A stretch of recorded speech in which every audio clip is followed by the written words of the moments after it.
Fellas, you know Degree Cool Rush deodorant, right? Well, last year they changed the formula, and guys were mad about it. One dude even started a petition. So guess what? Degree heard us, admitted they messed up, and brought the original Cool Rush scent back exactly how it was. And it's in Walmart, Target, and other stores now for under $4. So grab some and remember why its cool, crisp, and fresh scent made it the #1 men's antiperspirant for the last decade. Degree Cool Rush is back, and it smells like victory for all of us.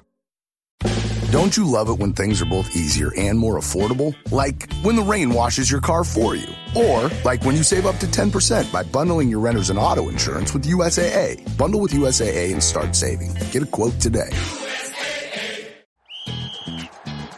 Hilton brings you new ways to stay. With experiences that let you capture the glory days.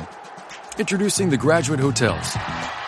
Each inspired by local college towns, these stays are always original and never boring. Get in touch with traditions all across the country and enjoy a stay that's a class above the rest. Book at Graduate Hotels with Hilton Honors Points at Hilton.com. It's a win-win. Hilton, for the stay. From the Fifth Quarter Studios in Madison, Wisconsin, you are listening to High School Hoops with our hosts, Steve Collins and Jake Steger. All right, welcome to High School Hoops, episode 86. So we are keeping everything relevant in terms of the world pandemic that's going on right now. So we're going to talk about some different topics here. We do this. This is real world. So Jake went to get some coffee. So before he gets back, I want to give a big shout out to our two sponsors. First of all, Dr. Dish, the #1 shooting machine. Like I said last week or a couple weeks ago, you should go and buy that home one right now. I can't imagine. Buy an IC3, buy one of those, mention Coach Unplugged. They'll give you $350 off your next purchase of a shooting machine, not the IC3, which is one that just kind of hooks in the top. But you should still buy it and tell them call them and tell them they might give you a little deal. They won't give you that because that's about how much it costs. And then also, this is the time to join teachhoops.com. I can't imagine a better time to join.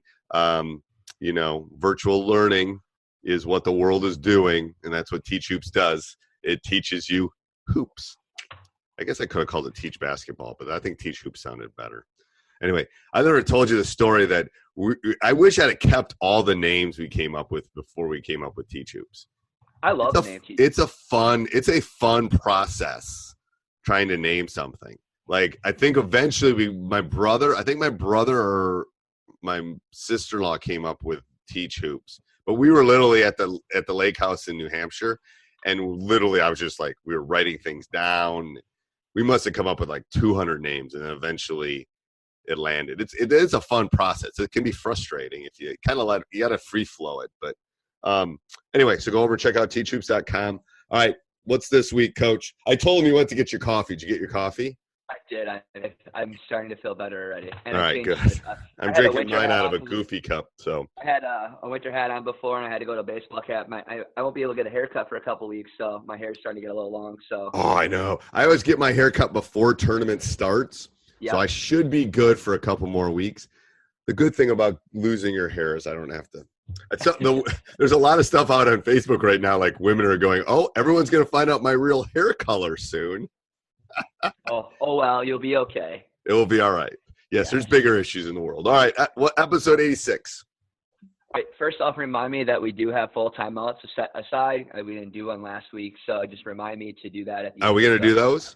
Yeah, I have a bunch of them. Okay, yeah. Well, last week was kind of 2 weeks ago was kind of a state of emergency. So for sure. All right. Again, I talked about on our last podcast, our little fun special announcement, that all of our topics in April are going to be totally relatable to what's currently happening in our situation with the coronavirus and the constant lockdown of not being able to do anything in regards with our players and our programs. So we developed topics that are going to be completely adaptive and connected to you, so you can continue to support your players and yourself and your staff as you move forward into the next season, hopefully. Hopefully. All right. I mean, are you at all worried that the season's not going to happen? A little bit. Next year? I do. I haven't gotten to that point yet. I guess I'm trying to be, I'm a little pessimistic. So let's do the math. Let's do the math here before we talk about the topic. because I just want to talk about stuff that's relevant. So we're in April right now. So April, May, June, July, August, September. So that gives me 5 months till football season. September, October, November. It gives me 7 months till basketball season. That'll be close, won't it? I'm not convinced football's going to happen. No. I don't know. I often think. But the problem is if we send them back to school, they're going to do sports. Yeah, for sure. But my biggest concern is that how at some point they're going to start to allow things to happen because we're not going to be able, financially, people are got to be able to do things. You know what I mean? And the thing is, it's not about, and again, I'm not a doctor, but it's not about 60 to 80% of us are eventually going to get this. It's more about being able to get the help you need when you do get it, if you turn to the point where you need a ventilator or go to the hospital. So I think what they're thinking is they're watching China to see if there's a second wave, right? Which I think there will be, but I don't know if you're going to it will be interesting. I never thought about. I'm more worried about my son going off to school in September. Hopefully he gets to go. I'm not paying what I need to pay for him to go to school to do Khan Academy though. I think colleges could be a school like that. I think could adjust and just slide their calendar back too, maybe. Yeah, a smaller school with a different enrollment type might be able to push their calendar back.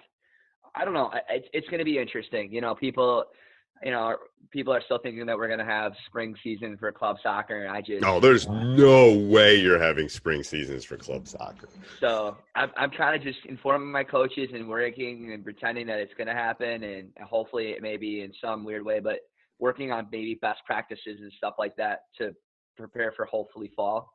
But I'm not expecting anything to happen. I'm right not now. Either.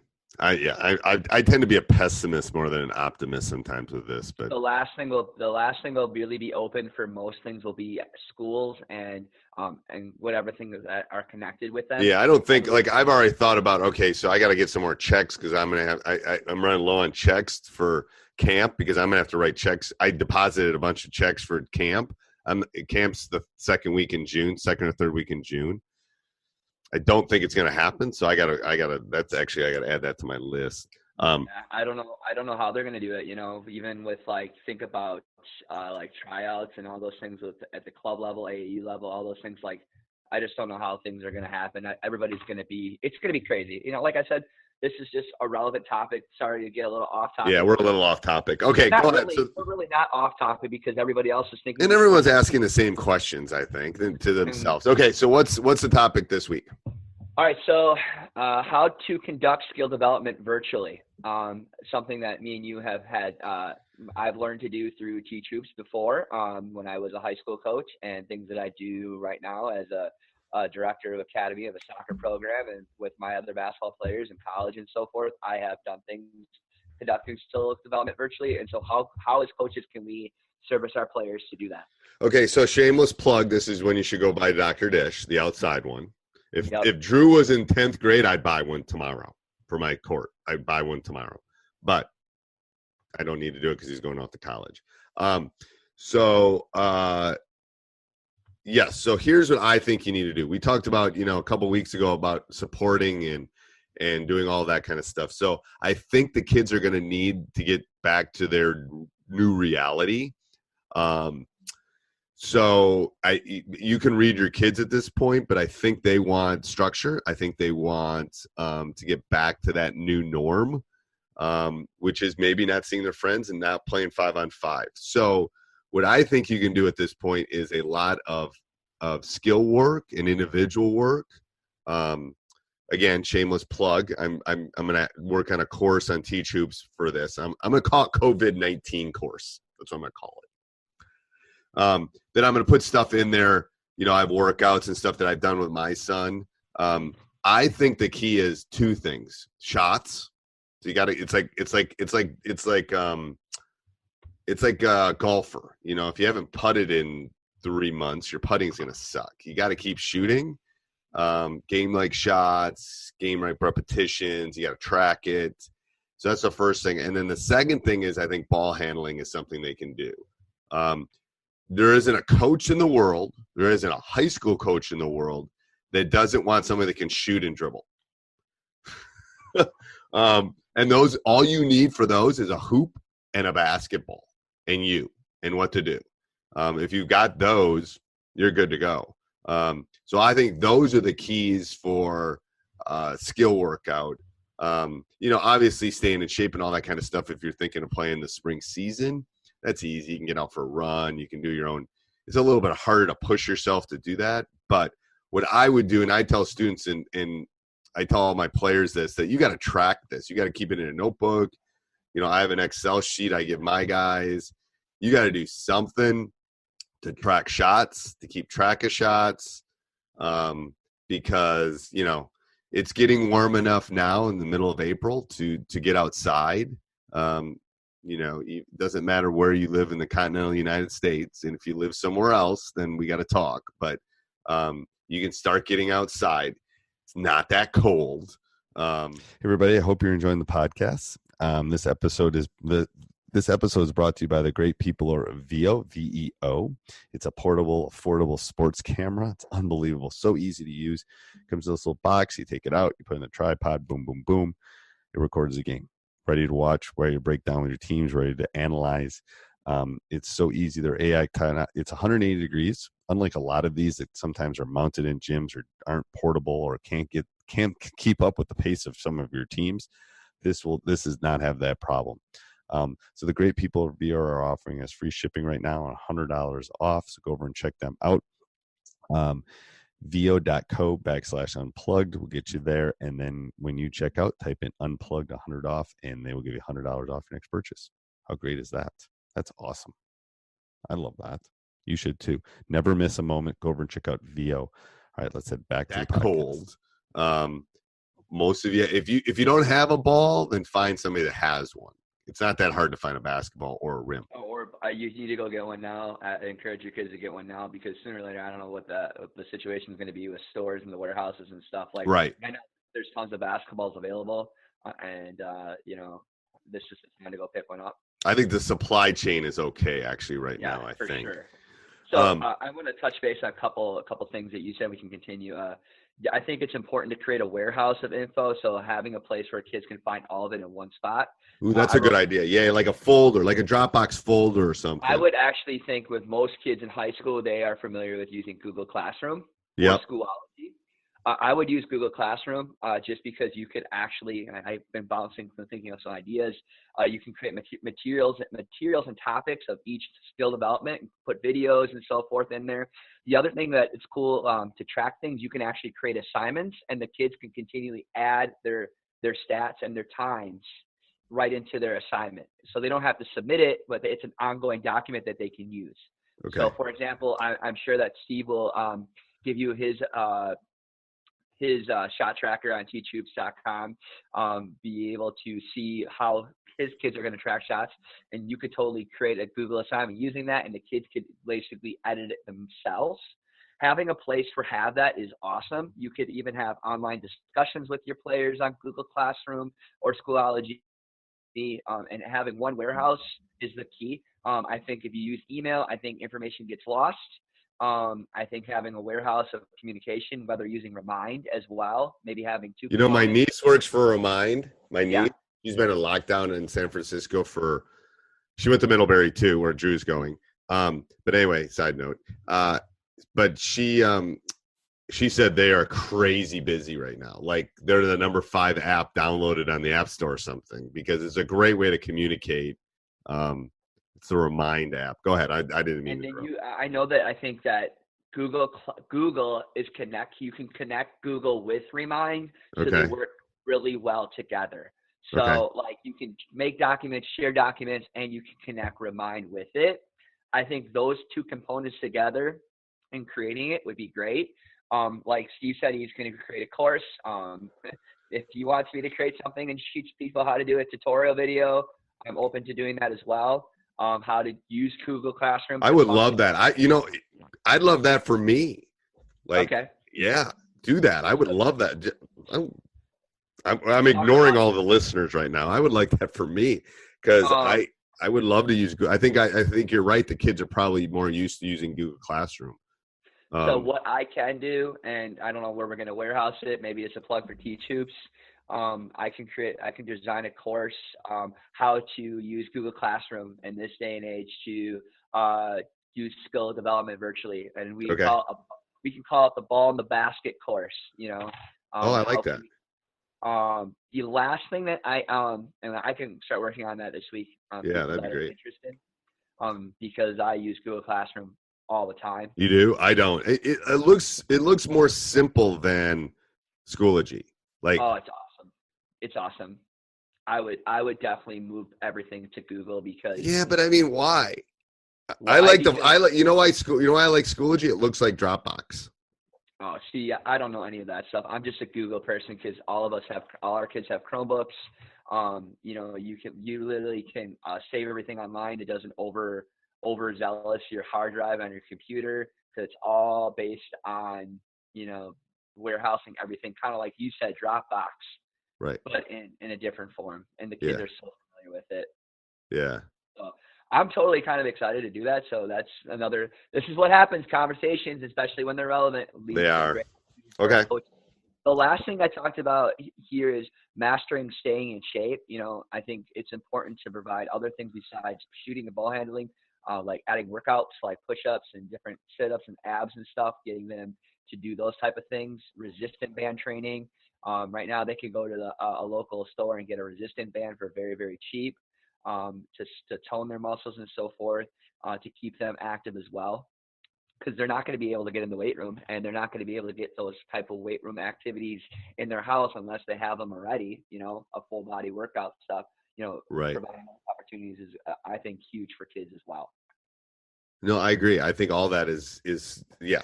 I mean, and the thing is, I think they're getting to the point now, this time in April, that they want stuff.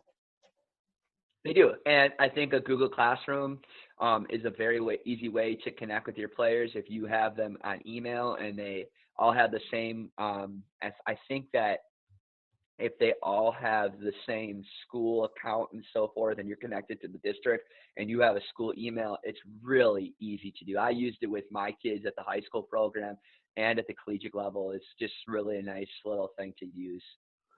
Awesome. Anything else, Coach? Oh, we got a full timeout. Go ahead. Right. Hold on 1 second. So first off, I want to talk about, I found this really good link, and then we can send it and put on the show notes. It's called the 20 questions you should ask yourself as a coach through USA Basketball. Okay. And I'm trying to modify them to be discussion questions for us. Okay. But I'm going to just choose one from them today. The question is, do you treat every player the same? No. Why or why?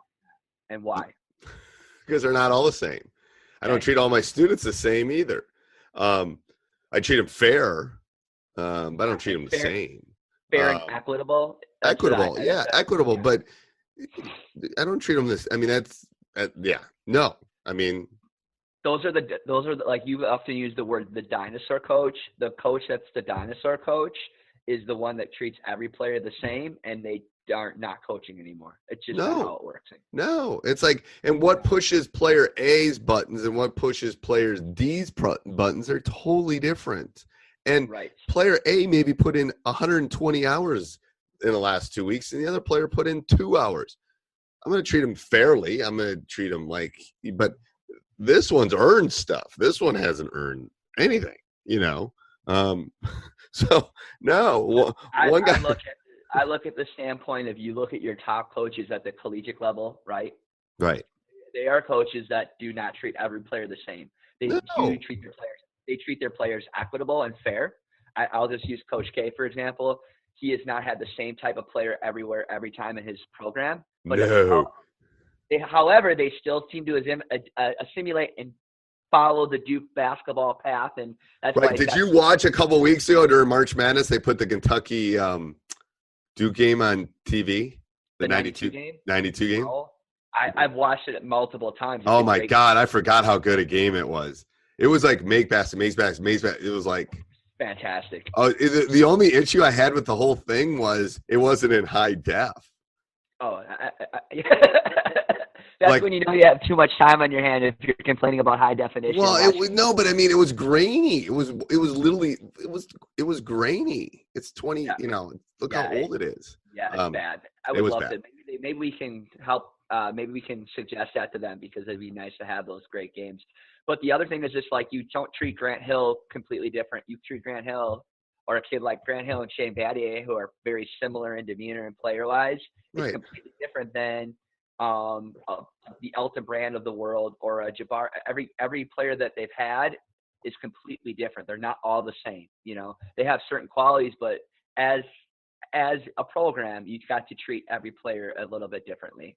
Every player differently. All right. Till next week, Coach. Stay healthy. All right. Yep. Bye. Bye. Well, I hope you enjoyed that. If you did, go over and leave a 5-star review. If you didn't, turn your iPhone or whatever you're listening to the podcast off. But no, go over and check out teachhoops.com too. If you want to give back a little bit, if you want to join our community, if you want to become a better coach, if you want to find the nuances of this great game, if you want to delve into this brain of 30 plus years of coaching, go over and check it out, and we'll help you through this great journey. Have a great day. This podcast is part of the Sports Social Podcast Network.